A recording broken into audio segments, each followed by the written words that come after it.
Okay, mga kalahi, tayo ay pupunta sa e.gov.ph at titingnan natin ang aking account. So, ito yung aking account sa e.gov.ph. So, nakikita natin dyan sa personal information, titingnan natin. At dito sa other information, parang sinasabi, unlock your full experience. So, complete now. Actually, nakalimutan ko na to. Alam ko ay, ang weight natin ay 78 kilos. Tapos, 178 centimeters round. And lagay natin, oops. Lipat lang muna natin.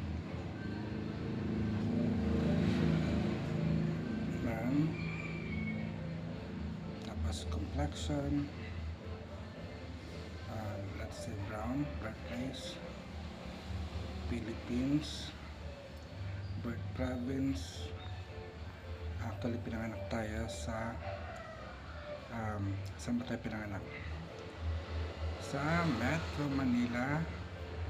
Municipality ay Manila rin, pero sa may Sampaloc tayo, Batang Sampaloc.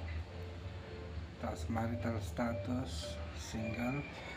Dito mga kalaya, very critical ay ang religion.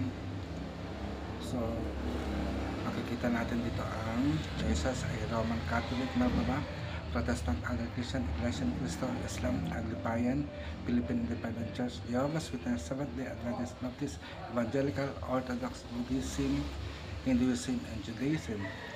So, ano ang religion ko dito? Wala dito ang religion ko, kaya try to do next.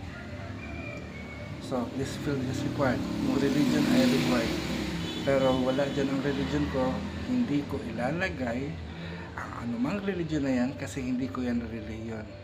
Kaya dapat nating sulatan ang DICT at iba pang ahensya ng gobyerno para mailagay ang religion ko dito. I will not put any other religion na hindi ko religion.